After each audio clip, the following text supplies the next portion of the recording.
নমস্কার সকল দর্শক বন্ধুদের অনেক অনেক স্বাগত। আবার চলে এসেছি জ্যোতিষের আলোকে দেবশাস্ত্রী অনুষ্ঠানে। এই পর্বে আমাদের বিভিন্ন সমস্যা নিয়ে তো আমরা আলোচনা করব, তবে সামনে কিন্তু ফলহারিণী অমাবস্যা, খুব শুভ একটি অমাবস্যা। এই অমাবস্যাটিকে আপনি কিভাবে কাজে লাগাবেন এবং কিভাবে আপনার মনস্কামনা এবং আপনার ফল লাভটা কিভাবে সহজেই করতে পারবেন, সেটা নিয়ে কিন্তু আমাদের বিস্তরভাবে আলোচনা চলছে। গত এপিসোডেও আপনারা আলোচনাটা শুনেছেন, আজকেও আমরা সেটা নিয়ে আরো এগিয়ে যাব অবশ্যই। তার কারণ কি কি সমস্যাগুলো এই সময়টা বিশেষ করে আমরা সমাধানের একটা পথ খুঁজে পাবো। তার কারণ এই সময়টা আমরা আগের সপ্তাহতেই স্যার বলেছিলেন যে শত্রু বিনাশ থেকে শুরু করে অনেক কাজ যাদের অনেকটা পেন্ডিং হয়ে আছে, দীর্ঘদিন ধরে আপনারা ভাবছেন যে এই কাজটাকে আমি কমপ্লিট করব কিন্তু করতে পারছেন না, দীর্ঘদিন ধরে সেই কাজ নিয়েই বসে রয়েছেন, সেটা থেকে কিভাবে এই ফলহারিণী অমাবস্যা সেই গ্রহ সংস্কারটা করবেন সে বিষয়ে তিনি আলোচনা করবেন। তখন 5ই জুন এই দিনটিকে কিভাবে কাজে লাগিয়ে আপনার জীবনটাকে একেবারে সুখ শান্তি সমৃদ্ধিতে ভরে তুলবেন এবং সফলতার শীর্ষে যাতে পৌঁছে যেতে পারেন, সেইভাবেই তিনি আজকেও আলোচনা করবেন। আমাদের সঙ্গে স্টুডিওতে উপস্থিত হয়েছেন, আপনারা জানেন ঠিক এই সময় শ্রী দীপশাস্ত্রী মহাশয়, যিনি কিন্তু জ্যোতিষ, যিনি কিন্তু সংখ্যাতত্ত্ববিদ, যিনি কিন্তু তন্ত্র সাধক, যিনি কিন্তু একজন হস্তরেখাবিদ, তো অবশ্যই মাতৃ সাধক এবং তার সঙ্গে বাস্তু কনসালটেন্ট। আসুন আমরা জেনে নিই কিভাবে আমরা ভালো থাকবো, নিজেদেরকে ভালো রাখবো এবং লাইভ অনুষ্ঠান যখন সরাসরি আপনারা কথা বলুন তার সঙ্গে, এবং আপনাদের যা যা সমস্যা জর্জরিত হয়ে রয়েছেন সেই নিয়ে আলোচনা করুন এবং আলোচনার মাধ্যমে কিভাবে সঠিক প্রতিকার প্রতিবিধানের মাধ্যমে আপনার জীবনটাকে সুন্দর করে তুলবেন, সবকিছু বিশদভাবে আমরা আলোচনা করব। শুধুমাত্র আপনার জন্ম তারিখ অর্থাৎ বর্তমান বয়সটা জানাবেন এবং জন্মস্থান জানাবেন, নামটি জানাবেন, তাহলেই কিন্তু হুবহু আপনার জীবন সম্বন্ধে জেনে যাচ্ছে। সরাসরি তার কাছে চলে যাব। স্যার, আপনাকে স্বাগত অনুষ্ঠানে। প্রথমেই আমি আমার গুরুদেবের চরণে এবং সর্বোপরি শ্রী শ্রী মাতার চরণে শতকোটি নমস্কার জানিয়ে আজকের অনুষ্ঠান শুরু করছি। আশা করছি সকলেই ভালো আছেন এবং সকলেরই মঙ্গল কামনা জানিয়ে আজকের অনুষ্ঠান শুরু করছি। গতদিন আলোচনা করেছিলাম শ্রী শ্রী ফলহারিণী অমাবস্যা নিয়ে এবং এই অমাবস্যার গুরুত্ব অপরিসীম। কারণ কি, এই অমাবস্যাতে ঠাকুর শ্রী শ্রী রামকৃষ্ণদেব মা শারদাকে সরস্বতী পুজো করেছিলেন তার সুপ্ত দেবীত্বকে জাগ্রত করার জন্য, বিকশিত করার জন্য। তো এই তিথিটা এতটাই একটা ভাইটাল, এতটাই একটা গুরুত্বপূর্ণ যে এই তিথিতে আপনি নিজে অনেক কিছু কাজ করতে পারেন, নিজে সম্পাদন করতে পারেন আপনার নিজের গৃহে, নিজের যে স্থানে আপনি বাস করেন সেখানে। প্রথমত হচ্ছে কি, যাদের বাস্তুদোষ রয়েছে, জোয়ারের জল অবশ্যই সেই অমাবস্যা তিথিতে আপনি ছড়াতে পারেন। সঙ্গে যদি একটু গুঁড়ো হলুদ বা কাঁচা হলুদ বেটে সেই জলের সঙ্গে মিশিয়ে ছড়ান, তাহলে পরে খুব ভালো ফল, ভালো রেজাল্ট পাওয়া যাবে। যদি আপনি 5টা বট পাতা বা 5টা অশ্বত্থ পাতায় মানে অনামিকা আঙুলে করে, মানে এই থার্ড ফিঙ্গারটা অনামিকা আঙুলে করে ঘি সিঁদুরের ফোঁটা দিয়ে সামান্য সিদ্ধি দিয়ে যদি আপনি একটা হরিতকি অথবা একটা সুপুরি বা একটা যে কোনো রকম ফল যদি শালু কাপড়ে মুড়ে আপনি মনস্কামনা জানিয়ে যদি সেটা তুলে রাখেন, তাহলে পরে 1 বছরের মধ্যে অবশ্যই আপনার মনস্কামনা পূর্ণ হবে। এছাড়া মা কালীর কাছে, যেখানে কালী মন্দির বা যাদের গৃহে কালী রয়েছেন, দক্ষিণা কালী হোক, শ্যামা কালী হোক, যে কোনো কালী, সেখানে যদি 16টি কলা একসঙ্গে লাল শালু কাপড়ে মুড়ে দান করেন, তাহলে পরে মা 16 কলা পূর্ণ করে থাকেন। এছাড়াও নির্দিষ্ট একটি ফল, যারা 16টা কলা দিতে পারছে না, নির্দিষ্ট একটি ফল লাল শালু কাপড়ে মুড়ে সিদ্ধি দিয়ে যদি দান করে, সেই ফলটি 1 বছর খাওয়া যায় না, তাহলেও কিন্তু মনস্কামনা নিশ্চয়ই মা পূরণ করে থাকেন। এই অমাবস্যা তিথি, এই অমাবস্যা যোগ আর 5টা অমাবস্যা যোগের মতন কিন্তু অত্যন্ত ভারী এবং ফলপ্রদ একটি তিথি, এবং এই তিথিতে আপনি নিজে নিজে যেগুলো বললাম সেগুলো আপনি অবশ্যই করতে পারেন, তাতে গিয়ে আপনার সুফল নিশ্চিত। এখন আমি যেটা আলোচনা করছি, আজকে বিশেষ আলোচনা হচ্ছে শনিকে নিয়ে। আমি একটু আলোচনা করি। শনি এমন একটি প্ল্যানেট যেটা অত্যন্ত স্লো মুভিং প্ল্যানেট বলা হয়, অর্থাৎ ধীর গতি সম্পন্ন একটি প্ল্যানেট। এবং এই শনি কিন্তু বৃদ্ধকারক গ্রহ। আমাদের 9টি গ্রহের মধ্যে 2টি গ্রহ কিন্তু বৃদ্ধকারক রয়েছে, একটা হচ্ছে বৃহস্পতি আর একটা হচ্ছে শনি। এবং এই যে গ্রহেদের ডিগ্রি, 4টে ক্যাটাগরিতে আমরা ডিগ্রি ভাগ করে থাকি, সেটা যে 0 ডিগ্রি থেকে 5 ডিগ্রি, যেটাকে আমরা বলি গ্রহদের বালক অবস্থা। 5 ডিগ্রি থেকে 12 ডিগ্রি মানে 12 ডিগ্রি পর্যন্ত আমরা বলে থাকি গ্রহদের কুমার অবস্থা, এবং 12 ডিগ্রি থেকে 18 ডিগ্রি পর্যন্ত আমরা বলে থাকি গ্রহদের যুবক অবস্থা। এই সময় কি 12 ডিগ্রি থেকে 18 ডিগ্রি পর্যন্ত গ্রহরা পূর্ণ বলিয়ান অবস্থা থাকে, ফুল ইন্টেন্সিটি, ফুল পাওয়ারেতে থেকে থাকে। কিন্তু বৃহস্পতি এবং শনি 12 ডিগ্রি থেকে 18 ডিগ্রির মধ্যে ফুল পাওয়ারে থাকা সত্ত্বেও যখন 18 ডিগ্রি ক্রস করে যায়, তার পাওয়ারটা আরো বেশি হাই হয়ে যায়। কারণ কি, বৃদ্ধকারক গ্রহ। কারণ 18 ডিগ্রি থেকে 24 ডিগ্রি পর্যন্ত গ্রহদের বৃদ্ধাবস্থা বলা হয়। কথাটা ভালো করে শুনবেন, 18 থেকে 24 ডিগ্রি পর্যন্ত গ্রহদের বৃদ্ধাবস্থা বলা হয়। এই বৃদ্ধাবস্থায় অন্যান্য গ্রহরা উইক হয়ে পড়লেও শনি এবং বৃহস্পতি কিন্তু 18 ডিগ্রি যখনই ক্রস করে তখন অনেক বেশি হাই পাওয়ারফুল হয়ে ওঠে অন্যান্য গ্রহদের থেকে। কারণ কি, তারা দুটো বৃদ্ধ কারক গ্রহ। আর 24 ডিগ্রি থেকে 29 ডিগ্রি পর্যন্ত ডেথ অবস্থা বা মৃতাবস্থা বলা হয়। কিছু কিছু গ্রহ এক্ষেত্রে অস্তমিত হয়ে যায়। এই ক্যাটাগরিগুলোকে ফলো করা দরকার। কারণ আমি যখন জ্যোতিষ বিচার করব, আমার যেরকম ভাবচলিত বিচার করতে হবে, আমার যেরকম গোচর বিচার করতে হবে, নবাংশ D9 চার্ট বিচার করতে হবে, D10 দশমাংশ বিচার করতে হবে, যেটাকে কর্ম বিচার করা হয়, কর্মভাবের বিচার করা হয়। আলোচনাটা একটু শেষ করে নিই, একটু হোল্ডে থাকুন যিনি আছেন। সেরকম লগ্ন বিচার করতে হয়, দশা অন্তর্দশা প্রত্যন্তর্দশা বিচার করতে হয়, দেখতে হয় গণ, রাশি, নক্ষত্র, অনেক বিচার্য বিষয় রয়েছে। জ্যোতিষ বিচারটা এত কিন্তু সহজ নয়। পুঙ্খানুপুঙ্খ বিচার এবং সঠিক বিচার যদি করা হয় ডেট অফ বার্থ দিয়ে, তাহলে পরে কিন্তু জীবনের সমস্ত হিস্ট্রিটা পড়ে দেওয়া সম্ভব, আগামী দিনে কি হতে চলেছে সেটা বলে দেওয়া সম্ভব, এবং যথেষ্ট প্রতিকার প্রতিবিধানের মাধ্যমে আপনাকে সঠিক পথ কিন্তু দেখানো সম্ভব। একদম সে বিষয়ে আরো আমরা আলোচনা করব, আলোচনায় যাব। একজন বন্ধু অপেক্ষা করছেন। নমস্কার, কে আছেন সঙ্গে বলুন। নমস্কার, আমি যাদবপুর থেকে বলছি। ছেলের বিষয়ে জানতে চাই। আচ্ছা, তাহলে ছেলের নাম, বর্তমান বয়সটা বলতে হবে। ছেলের নাম সৌমাল্য দে, 16 অক্টোবর 2007। এক্সাক্ট বয়সটা বলতে হবে। আচ্ছা, বয়স হচ্ছে 16 বছর 7 মাস। 16 বছর। জন্মস্থান কোথায়? যাদবপুর না, জন্মস্থান তমলুক। তমলুক। আচ্ছা আচ্ছা। যতটা পড়বে ও ততটা কিন্তু আশানুরূপ রেজাল্ট করতে পারবে না, ঠিক আছে? এটা আকস্মিকভাবে হঠাৎই ঘটবে এই যে ঘটনাটা, মানে যেটা পড়বে সেটা সঠিকভাবে নামাতে না পারা বা পরীক্ষায় আশানুরূপ ফলাফল না হওয়া, এই প্রবলেমটা রয়েছে। এবং ওর কিন্তু অ্যাক্সিডেন্টাল যোগ রয়েছে, সেই জায়গাটা কিন্তু খুব সাবধান। হঠাৎ করে কোথাও মাথা ফাথা ফেটে যাওয়া বা চোট লাগা, এই জায়গাটা কিন্তু রয়েছে ওর। মঙ্গলটা ভীষণভাবে ডাউন রয়েছে, মঙ্গলের প্রতিকার করা একান্তভাবে দরকার, ঠিক আছে? কেরিয়ারের জায়গাটা ভালো আছে, কেরিয়ারটা খুব রয়েছে, কিন্তু এডুকেশনেতে যথেষ্ট প্রবলেম, হোঁচট খাবে পরবর্তীকালে আর কি। এখন কি পড়ছে, এখন কিরকম চলছে পড়াশোনা? এখন ক্লাস 10 এ পড়ছে, পড়াশোনা তেমন ভালো হচ্ছে না। হ্যাঁ, এটাই বলছি, ওকে ওকে পান্না একটা দিতে হবে, অবশ্যই ওকে একটা পান্না দিতে হবে। হ্যাঁ ঠিকই আছে, কিন্তু ওকে এর সঙ্গে নীল সরস্বতী কবচও কিন্তু অবশ্যই দেওয়া দরকার। একটি নীল সরস্বতী কবচ অবশ্যই দেওয়া দরকার, নালে পরে কিন্তু মাধ্যমিক এখনো দেয়নি তো, সামনের বছর। হ্যাঁ, এইখানটা খুব সাবধান, এখন থেকে এটা গ্রহ প্রতিকার করে দিতে হবে, কেমন? এটা করলে নীল সরস্বতী কবচ দিতে হবে, নালে পরে কিন্তু যেরকম পড়বে সেরকম রেজাল্ট কখনোই আসবে না। ঠিক আছে, ধন্যবাদ। আপনি ফোন নাম্বারটা লিখে রাখুন, লিখে রেখে আপনি চলে আসুন, যত তাড়াতাড়ি পারবেন চলে আসুন। সামনে মাধ্যমিক পরীক্ষা, যখন এখনই আপনার এই প্রিপারেশনটা নাও অবশ্যই, কারণ কি এডুকেশনটা আমাদের জীবনে খুব ভাইটাল একটা ব্যাপার। কিন্তু আপনি প্রথমেই বললেন আশানুরূপ ফল পাবেন না, ও যে পড়াশোনা করবে সেই অনুযায়ী সেই, কিন্তু ওর মেধা আছে, ওর ট্যালেন্ট আছে, কিন্তু ও সঠিকভাবে সেটাকে নামাতে পারছে না, অ্যাপ্লাই করতে পারছে না, ঠিক আছে? তো সেক্ষেত্রে অনেক সময় কি হয়, এই যে এডুকেশন লাইফেতে অনেক সময় কি হয়, রাহুর যদি মহাদশা চলে থাকে, শনির যদি মহাদশা চলে থাকে, এরা কি হয়, মনকে ভীষণভাবে বিক্ষিপ্ত চঞ্চল করে দেয়। এবং টিনের যারা এই যে 16, 17, 18 এই সময়তে কি হয়, বিভিন্ন রকম মোহ তাদের মধ্যে ক্রিয়েট করে দেয়। মানে হয়তো কোনো কিছুর প্রতি অত্যন্ত আকৃষ্ট, খুব টিভি দেখছে, মানে পড়াশোনার ছেড়ে অন্য কিছু, তখন তার কাছে মনে হচ্ছে যে পড়াশোনাটা ঠিক আছে, আমি কোনো রকমে করছি, করবো, হচ্ছে, হবে, নমিনাল ব্যাপার। কিন্তু পরবর্তীকালে সে কিন্তু বুঝতে পারে যে কতটা সে ভুল করেছে। কারণ কি এডুকেশনটা হচ্ছে একটা ভিত, ওই ভিতটা যদি নড়বড়ে হয়ে যায় তাহলে সারা জীবনটা কিন্তু নড়বড়ে হয়ে যায়, সবকিছু নড়বড়। মাধ্যমিক, উচ্চ মাধ্যমিক খুব ভাইটাল। এই সময়টা যদি নড়বড়ে হয়ে যায়, যদি আশানুরূপ মার্কস না আসে, তাহলে পরে কিন্তু কোথাও তার জায়গা, ক্যারিয়ারটাই ঠিকমতো তৈরি একদম হবে না, একদম কোথাও তার জায়গা হবে না, কোথাও জায়গা হবে না। করছেন স্যার। নমস্কার, কে আছেন সঙ্গে? হ্যালো, হ্যাঁ বলুন, কে বলছেন, কার বিষয়ে? আমি শ্রাবণী পাঠক বলছি, পুরুলিয়া থেকে। শ্রাবণী, আপনার বিষয়ে কি জানবেন? হ্যাঁ, আমার বিষয়ে জানবেন। তাহলে আপনার বর্তমান বয়সটা বলুন। বর্তমান বয়স আমার হচ্ছে 27+। 27+।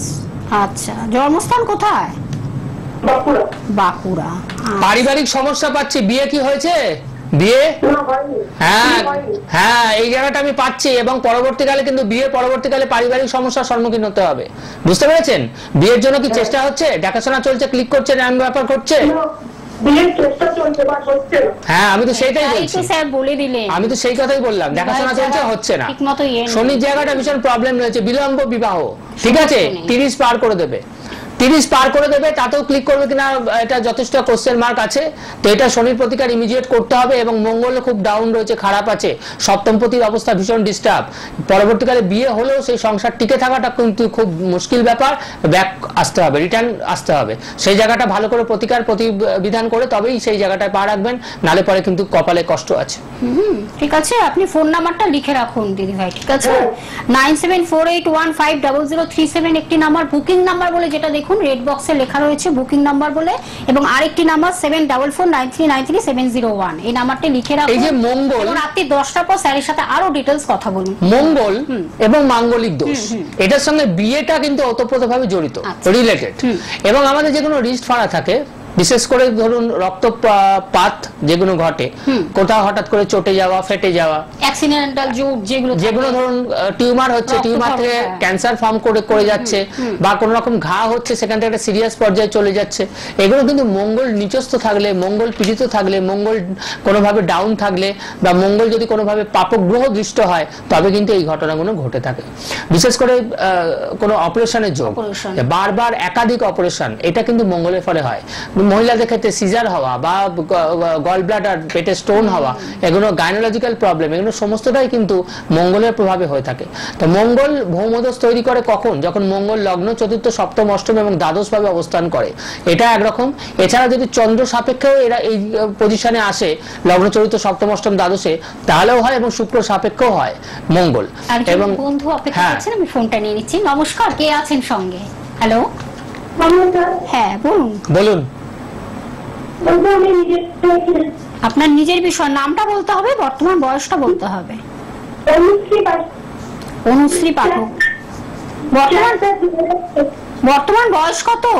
এক্সাক্ট বয়স 17। কোথা থেকে বলছো? জন্মস্থান কোথায়? কোথায়? বাঁকুড়া। আচ্ছা, আপনার কি এখানেতে কেরিয়ার নিয়ে প্রশ্ন, কেরিয়ার এবং বিবাহ নিয়ে প্রশ্ন? আচ্ছা, আমি আরেকটা ব্যাপারে বলে দিই, রিলেশন জনিত ব্যাপারে কিন্তু খুব সাবধান।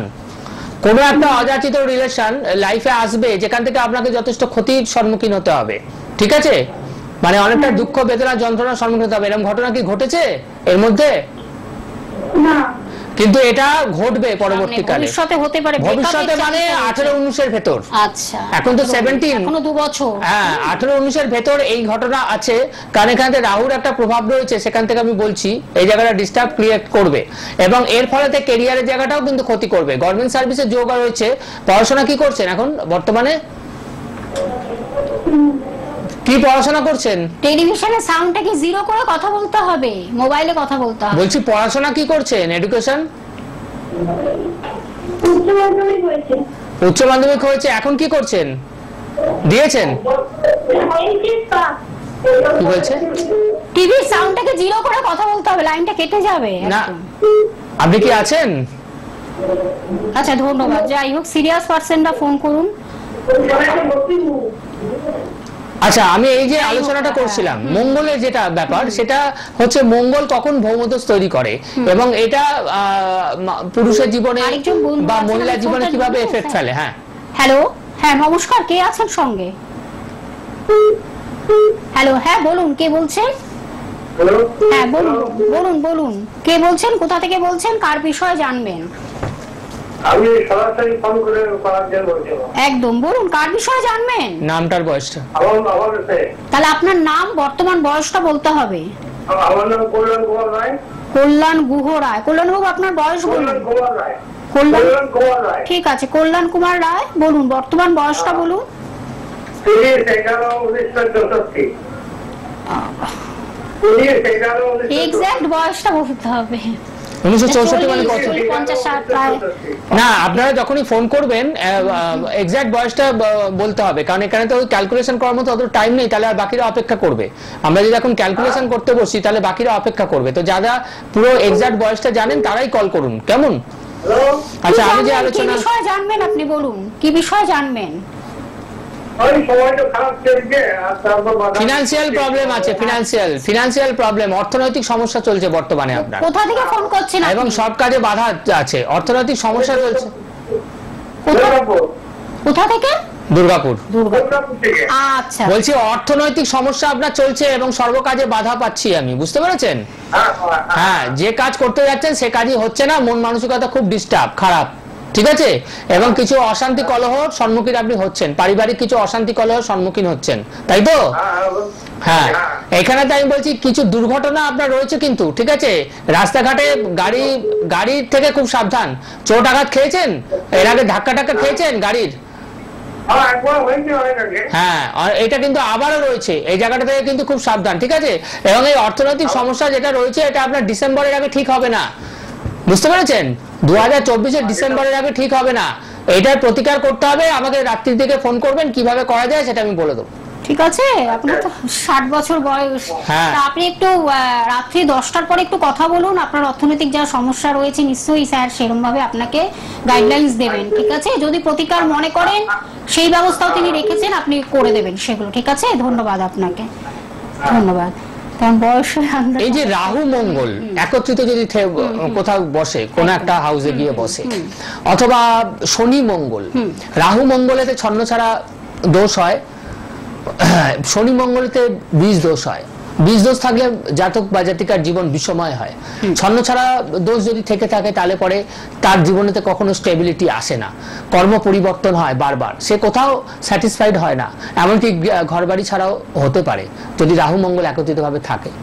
এবং সংসার কিন্তু কখনোই হতে চায় না, মানে বৈবাহিক জীবনটা ভীষণভাবে ছন্নছাড়া করে দিয়ে থাকে। তো এরকম ধরনের অশুভ দোষ যাদের রয়েছে তারা কিন্তু অবশ্যই এগুলোর প্রতিবিধান করাবেন, কারণ কি ততই কিন্তু এগুলো ফেস করতে হবে এবং আপনাকেই আলটিমেটলি এবং বাড়বে, ক্রমবর্ধিত। এগুলো কিন্তু ক্রমবর্ধিত, এগুলো কিন্তু নিজে নিজে কখনোই ঠিক হয়ে যায় না, ঠিক করতে হয়, ঠিক না করলে পরে কখনোই ঠিক হয়ে যায় না। একদমই। আরেকজন বন্ধু অপেক্ষা করছে। নমস্কার, কে আছেন সঙ্গে? বলুন। হ্যাঁ, আমি পুরুলিয়া থেকে বলছি। পুরুলিয়া থেকে কার বিষয়ে জানবেন? আমি নিজের সঙ্গে বলুন তাহলে, আপনার নাম, বর্তমান বয়সটা বলুন। তরুশ্রী পাঠক। তনুশ্রী পাঠক, বলুন বর্তমান বয়স। 24 বছর। আচ্ছা, দেখা হয় নিয়মিত স্যারের অনুষ্ঠান? পারিবারিক সমস্যা কিছু থাকার কথা আপনার, বুঝতে পেরেছেন? আপনার পরিবারে পারিবারিক সমস্যা কিছু থাকবে এবং গুপ্ত শত্রু থাকবে যারা আপনার প্রতি ভীষণ হিংসা পরায়ণ, ঠিক বলছি কিনা বলুন? গুপ্ত শত্রু টের পান যারা ভীষণ হিংসা পরায়ণ, আপনার ক্ষতি করার চেষ্টা করে ভীষণ ভাবে, বুঝতে পেরেছেন? সেরকম কি মনে হয়? আপনি বুঝতে পারেন, সেটা ফিল করেন? পারিবারিক অশান্তি, ঠিক আছে, মানে মোটামুটি কতদিন চলছে অশান্তিটা? কতদিন চলছে আপনার? ফেস করছেন কতদিন? বিয়ের পর থেকেই করছেন?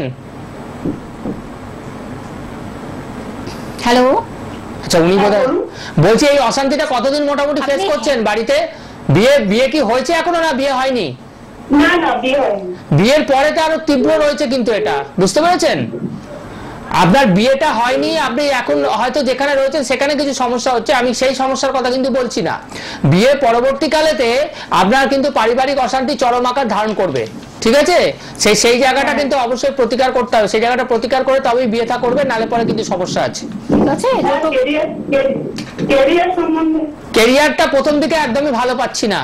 প্রথমে গভর্নমেন্ট সার্ভিসের পরীক্ষা দিচ্ছেন? হ্যাঁ, কি বলছেন? বলছি গভর্নমেন্ট সার্ভিসের পরীক্ষা দিয়েছেন? দিচ্ছি। হ্যাঁ, তো সেটা ক্লিক করছে না এখনো। না না, ওটা রবির প্রতিকার করতে হবে, রবি খুব ডাউন, প্রথম দিকটা একদমই ভালো ক্যারিয়ার পাচ্ছি না, রবির প্রতিকার করলে পরে হবে, একটু লেট হবে কিন্তু হবে, তবে সেটা স্ট্রং হবে, ঠিক আছে? তবেই কিন্তু ক্লিক করবে। এই যে আপনি যে সরকারি চাকরির ক্ষেত্রে রবি শুক্রকে ভালো থাকতে হয়। রবি যদি একাদশপতি হয়, আপনি রাত্রি 10টার পরে ফোন করুন। রবি যদি দশমপতি হয়, রয়েছে ফোন নাম্বারটি লিখে রাখুন, বুকিং করে চলে রবি আসুন। যদি দ্বিতীয়পতি হয়, ধন্যবাদ, তাহলে পরে গভর্নমেন্ট সার্ভিসের যোগ তৈরি করে, সরকারের ঘর থেকে টাকা আসে। আরেকজন বন্ধু অপেক্ষা করছেন, আমি ফোনটাকে নিয়ে নেব। আমি একটু আলোচনাটা একটু করে নিই, একটু বলে নিই, এটা ভাইটাল ব্যাপার। রবি যদি একাদশপতি হয়, হোল্ডে থাকুন স্যার, একটু কথা বলে নিচ্ছেন, হোল্ডে। রবি যদি একাদশপতি হয়, রবি যদি দশমপতি হয়, রবি যদি দ্বিতীয়পতি হয়, তাহলে সরকারের সঙ্গে কানেক্টেড হয় বা সরকারি ঘর থেকে টাকা আসার চান্স থাকে। অথবা রবি যদি এই ঘরগুলোতে গিয়ে অবস্থান করে তাহলেও গভর্নমেন্ট সার্ভিসের যোগ তৈরি করে, কিন্তু তার সঙ্গে শুক্র যদি কোনোভাবে পীড়িত হয়ে যায় বা নিচস্থ হয়ে যায় তাহলে পরে সেটা কিন্তু অনেকটা আটকে যায়। এটা দেখা দরকার, দেখে এটা যদি প্রতিবিধান করে দেওয়া যায় তাহলে 100% সরকারি চাকরি ক্লিক করিয়ে দেওয়া সম্ভব। নিশ্চয়ই রবি এবং শুক্র, রবি এবং শুক্র দুটোই ভাইটাল। প্রথম রবি, দ্বিতীয়ত হচ্ছে শুক্র। আচ্ছা, আরেকজন বন্ধু অপেক্ষা করছেন। নমস্কার, কে আছেন সঙ্গে বলুন? হ্যাঁ বলুন বলুন, কে বলছেন? একটু জোরে বলতে হবে, জোরে বলতে হবে, নাম বলতে হবে, বর্তমান বয়সটা বলতে হবে, কোথা থেকে বলছেন বলুন? বর্ধমান থেকে। বলুন নামটা বলুন, বর্তমান বয়সটা বলুন। এটাই বোধহয় আমাদের লাস্ট কলার। হ্যাঁ কি বলছেন? 2000। পিয়ালি কি নামটা বললো? পিয়ালি কি? ব্রহ্মচারী। আচ্ছা, পিয়ালি ব্রহ্মচারী। এক্সাক্ট বয়সটা বলুন, এক্সাক্ট বয়সটা বলুন। এখন বয়স কত? 22 বছর। 22 বছর। ক্যারিয়ার নিয়ে প্রশ্ন, ক্যারিয়ার নিয়ে জানতে চান? বিবাহ এবং ক্যারিয়ার? আচ্ছা, বিবাহ নিয়ে কোনো প্রশ্ন নেই? বিবাহ নিয়ে প্রশ্ন নেই? কি বলছে? কি আপনি একটা কাজ করুন, টিভিতে না শুনে আপনি মোবাইলে আলাদা। আমি ওটাই তো আপনাকে প্রথমে বললাম যে ক্যারিয়ার এবং বিবাহ নিয়ে প্রশ্ন আপনার, তাই তো? হ্যাঁ, বিবাহ নিয়ে প্রশ্ন। বিবাহ নিয়ে, সেটাই তো স্যার। বৈবাহিক জীবন ভালো নয় একদমই, বৈবাহিক জীবন ভালো পাচ্ছি না। আজকে যে কজন কল করেছে সকলেরই বৈবাহিক জীবন ভীষণ ডিস্টার্ব, যে কটা কল এসছে, এবং আপনার মেয়ের ক্ষেত্রে তাই। বৈবাহিক জীবন আমি ভালো পাচ্ছি না। ক্যারিয়ারের জায়গাটা ওর ভালো রয়েছে, ঠিক আছে? ক্যারিয়ারটা ও যদি ভালো পরীক্ষা দেয় চাকরি হওয়ার যোগ রয়েছে, কিন্তু বিয়ের জায়গাটা খুব কিন্তু প্রবলেমেটিক আছে। এটা কিন্তু অবশ্যই ভালো করে ডেট অফ বার্থ দিয়ে একজন সুদক্ষ অ্যাস্ট্রোলজারের কাছে চেক করিয়ে তার যথেষ্ট প্রতিবিধান করে তবেই বিয়ে দেওয়া দরকার, নাহলে পরে সেই বিয়ে কিন্তু টিকবে না। ঠিক আছে, একদমই সুখের নয়। সেই হিসাবে আগে থেকে আপনাকে অ্যালার্ট করে দিলেন। আপনি ফোন নাম্বার দুটো লিখে রাখুন, বুকিং নাম্বার বলে যেটি লেখা রয়েছে। আপনাকে অনেক ধন্যবাদ। 9748150037 এই একটি নাম্বার আপনারা দেখতে পাচ্ছেন, বুকিং নাম্বার বলে রেড বক্সে লেখা রয়েছে। আরেকটি নাম্বার 7744933701, এই দুটি নাম্বার বুকিং নাম্বার। চটপট আপনারা বুকিং করতে থাকুন। সামনে ফলোয়ারিনী অমাবস্যা, গ্রহ সংস্কারের শ্রেষ্ঠ সময়, এই সময়টিকে আপনারা কাজে লাগান। আমি বলে দিচ্ছি কোথায় কোথায় স্যারকে পেয়ে যাচ্ছেন। কলকাতাতে পেয়ে যাচ্ছেন, হাওড়াতে পাচ্ছেন, ব্যারাকপুরে পাচ্ছেন, মেচেদাতে পাচ্ছেন। এছাড়াও কিন্তু যারা আসতে পাচ্ছেন না তাদের জন্য অনলাইন প্রেডিকশনের ব্যবস্থা তিনি রেখেছেন। যদি তিনি মনে করেন প্রতিকার দিতে হবে, সেই প্রতিকারও কিন্তু আপনার বাড়িতে কুরিয়ার সার্ভিস বা ডাকযোগে পৌঁছে যাচ্ছে। এটা আপনাদের পুরোপুরি জানিয়ে দিলাম। আপনারা যোগাযোগ করুন এবং ফোন নাম্বারের মাধ্যমে কথা বলুন। রাত্রি 10টার পর স্যারের সঙ্গে কথা বলুন, 9টা থেকে 10টার মধ্যে আপনারা কথা বলুন স্যারের সঙ্গে। আমরা কি আর ফোন নিতে পারবো? একদম আমাদের লাস্ট কলার আছেন বোধহয়, একটা কল নেওয়া যেতে পারে। হ্যাঁ, কে আছেন সঙ্গে? হ্যালো বলুন। নমস্কার। হ্যাঁ নমস্কার। কার বিষয়ে জানবেন? মায়ের বিষয়। মায়ের নামটার বয়সটা কত? নাম, বয়স। মায়ের নাম আর বয়স? মিনা পাত্র। বয়সটা? 56 বছর। কি জানবেন মায়ের? নার্ভের প্রবলেম পরবর্তীকালে আসবে, হেলথ নিয়ে সমস্যা পাচ্ছি, ঠিক আছে? হেলথ নিয়ে আমি তো এটাই বললাম, তো হেলথ নিয়ে প্রবলেম। আপনি ভুগছে কেন জিজ্ঞেস করার আগে আমি বললাম হেলথ নিয়ে সমস্যা পাচ্ছি, শারীরিক প্রবলেম, পায়ের সমস্যা থাকবে, ঠিক আছে? হাঁটু, কোমর, লোয়ার পোরশন নিয়ে ভীষণ ভুগবে। পায়ের সমস্যা আছে? পায়ের সমস্যা? নার্ভের প্রবলেম আছে? নার্ভের এই জায়গাটা খুব সমস্যা, সিভিয়ার একটা চান্স থাকবে হঠাৎ করে স্ট্রোক টোক হওয়ার, ঠিক আছে? খুব সাবধান। হঠাৎ করে স্ট্রোক হওয়ার, স্ট্রোক কি হয়েছে এর আগে কখনো? স্ট্রোক হওয়ার কিন্তু চান্স রয়েছে, ঠিক আছে? এবং ওই পায়ের প্রবলেমেতে দীর্ঘকালীন ভুগবেন, নার্ভের প্রবলেম, পায়ের প্রবলেম। 10টার মধ্যে কথা বলুন। ধন্যবাদ। আমরা একটু আলোচনায় ফিরি, মাত্র আর 1 মিনিট টাইম আছে। হ্যাঁ, আবারও বলে দিই, সিসি ফলোয়ার নিতে পাচ্ছি না, আমরা ফোন নিতে পাচ্ছি না। আপনারা চেষ্টা করুন এবং অবশ্যই মোবাইল নাম্বারের মাধ্যমে, মোবাইল নাম্বার যে দুটি নাম্বার দেওয়া রয়েছে, বুকিং করে আপনারা চলে আসুন এবং রাত্রি 10টার পর স্যারের সাথে কথা বলুন। হ্যাঁ বলুন। যাদের অত্যন্ত জটিল কঠিন সমস্যা, যারা দীর্ঘদিন ধরে বিভিন্ন জায়গাতে গেছেন, ঘুরেছেন, কিন্তু রেজাল্ট ঠিক মতন কেউ করিয়ে দিতে পারেনি, তাদেরকে আমি বলবো যে আমি মূলত গাছগাছরা দিয়ে কাজ করে থাকি, গাছের শিকড়ের মাধ্যমে, এবং এই প্রতিকার 100% ফলদায়ী। তো আজকের অনুষ্ঠান আর কি টাইম আছে আজকে আমাদের? আজকে সময় নেই। সকলেরই মঙ্গল কামনা জানিয়ে আজকের অনুষ্ঠান শেষ করছি। সকলে সুখে থাকবেন, ভালো থাকবেন। আমরা 2:50 মিনিটে ঠিক এই সময় আবার শনিবার দিন ফিরে আসছি, আবার একটি নতুন বিষয় নিয়ে। সকলে ভালো থাকবেন।